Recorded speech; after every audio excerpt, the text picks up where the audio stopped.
Iran और Israel के बीच चल रही जंग तेज हो गई है और अब मिडिल ईस्ट में तनाव चरम पर पहुंच गया है, क्योंकि इस युद्ध में अमेरिका की एंट्री हो गई है। 21 और 22 जून 2025 को संयुक्त राज्य अमेरिका ने ईरान के 3 प्रमुख परमाणु स्थलों फोर्डो, नतांज और इस्फहान पर एयर स्ट्राइक की। अमेरिका के राष्ट्रपति डोनाल्ड ट्रंप ने बताया कि ये हमले पूरी तरह से सफल साबित हुए और जिन ठिकानों को निशाना बनाया गया था वे पूरी तरह से तबाह कर दिए गए हैं।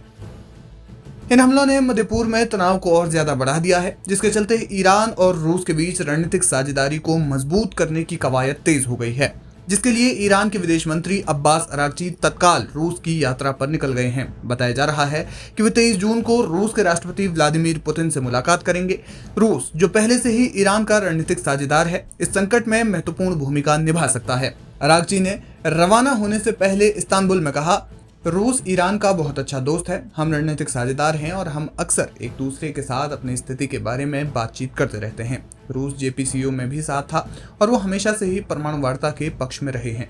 हम राष्ट्रपति पुतिन के साथ क्षेत्रीय स्थिरता, द्विपक्षीय संबंधों और वैश्विक शांति के लिए सहयोग पर चर्चा करेंगे।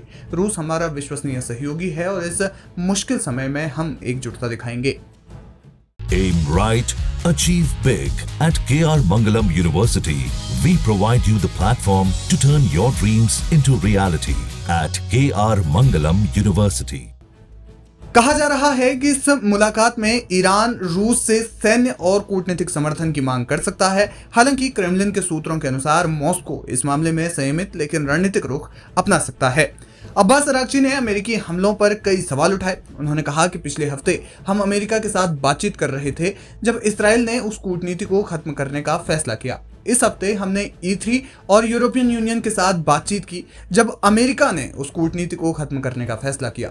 अमेरिकी हमलों और अब्बास अरागची के रूस दौरे से मध्य पूर्व में तनाव और ज्यादा बढ़ने की आशंका है। रूस ईरान का सीधे तौर पर साथ देगा या नहीं, इस बारे में अभी संशय है, लेकिन जानकार मानते हैं कि अगर युद्ध विराम पर बात आई तो रूस ईरान और इसराइल के बीच मध्यस्थता करवा सकता है, क्योंकि रूस के दोनों देशों के साथ बेहतर संबंध है। लेकिन विश्लेषकों का यह भी मानना है कि अगर रूस और ईरान के बीच सैन्य सहयोग बढ़ता है तो ये क्षेत्रीय शक्ति संतुलन को बदल सकता है। इसके अलावा दुनिया पर इसका बड़ा असर पड़ेगा। तेल की कीमतों में उछाल देखा जा सकता है। अब्बास अरागची का रूस दौरा न केवल ईरान के लिए बल्कि पूरे मध्य पूर्व के लिए एक महत्वपूर्ण दौरा माना जा रहा है।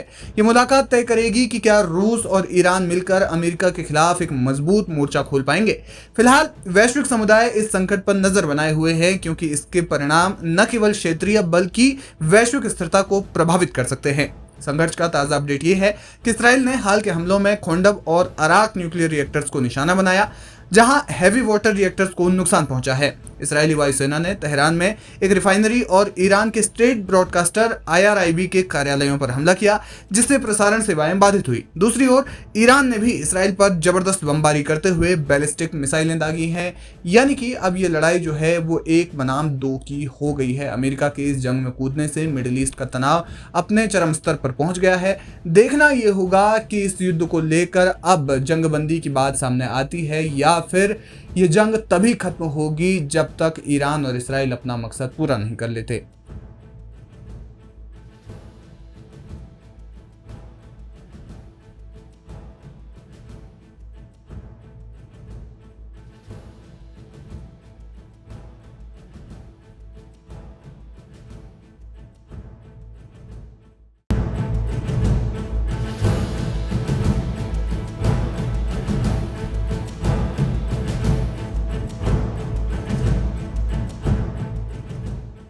ईरान ने इसराइल पर बड़ा हमला किया है।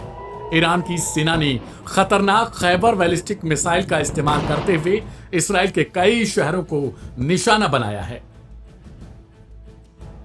धमाकों से शहर दहल उठे हैं, कई इमारतें क्षतिग्रस्त हैं और जनहानि की भी खबरें आने लगी।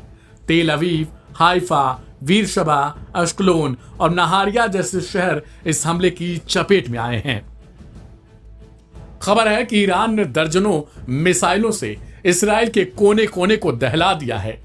चौंकाने वाली बड़ी बात है कि हमले के बाद इसराइल में भगदड़ मच चुकी है। कहा जा रहा है कि करीब 10,000 इसराइली घर छोड़कर भाग चुके हैं। ईरान ने जिस हिसाब से हमला किया है उसे देखते हुए इसराइली घर छोड़ने पर मजबूर हुए हैं।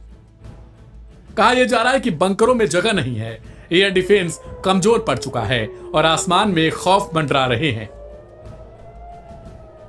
लोग अपने छोटे बच्चों और सामान के साथ गाड़ियों में भरकर उत्तर दिशा की ओर जाने लगे हैं।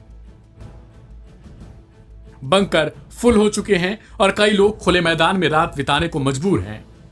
यह वीडियो जो आपकी स्क्रीन पर दिखाई दे रहा है, यह इस्राइल के शहर का है, जो सिर्फ अब खंडहर में दिखाई देने लगा है, ठीक वैसे जैसे कुछ समय पहले गाजा से आने वाली तस्वीरें आपको दिखाई देती थीं।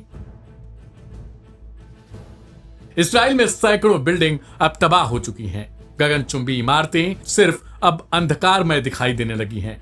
हर तरफ तबाही का मंजर है। इस्राएली रेस्क्यू टीमें लगातार रेस्क्यू ऑपरेशन चला रही हैं। प्रधानमंत्री बेंजामिन नेतन्याहू ने ईरान को धमकी दी है। Aim right, achieve big. At KR Mangalam University, we provide you the platform to turn your dreams into reality. At KR Mangalam University. गौरतलब है कि इससे पहले ईरान के कई परमाणु ठिकानों पर अमेरिकी B-2 बॉम्बर्स ने बॉम्बिंग की थी, जिसके बाद ईरान ने इसे अंतर्राष्ट्रीय कानूनों का उल्लंघन करार दिया। कई देश, जिनमें सऊदी अरब, पाकिस्तान शामिल हैं, उन्होंने इस हमले को लेकर निंदा की है। कहा यह जा रहा है कि इस्राइल ने भी अब जवाबी कार्रवाई शुरू की है, जिसमें कई बंदरगाहों को निशाना बनाए जाने की खबर है। इस्राइल की तरफ से यह समझकर निशाना बनाया जा रहा है ताकि आने वाले समय में स्टेट ऑफ होर्मुज को ईरान बंद न कर पाए। गौरतलब है कि इस्राएली अब लगातार अपने घरों को छोड़ने पर मजबूर नजर आ रहे हैं। वहां से जो तस्वीरें सामने आ रही हैं, उनमें देखा जा सकता है कि किस तरीके से लोगों का हुजूम अब अपने देश को छोड़ने के लिए उमड़ पड़ा है। ईरान की तरफ से किए गए हमले में कहा यह जा रहा है कि दर्जनों मिसाइलें शामिल थीं, जिनमें मुख्य रूप से खैबर मिसाइल है, जो अपने आप में ही एक तबाही का नाम है। आपको बता दें कि अमेरिकी अटैक के बाद प्रधानमंत्री बेंजामिन नेतन्याहू ने ट्रंप का धन्यवाद किया था और कहा था कि इतिहास में पहली बार ऐसा है जब किसी ने इतनी हिम्मत दिखाई हो। उन्होंने इसके लिए ट्रंप का विशेष धन्यवाद दिया। ईरान की मिसाइलों ने इस्राइल के आयरन डोम सिस्टम को चकमा दे दिया, जिससे डर और ज्यादा फैल गया है। नागरिकों का कहना है कि उन्हें अब अपनी और बच्चों की जान की चिंता सताने लगी है।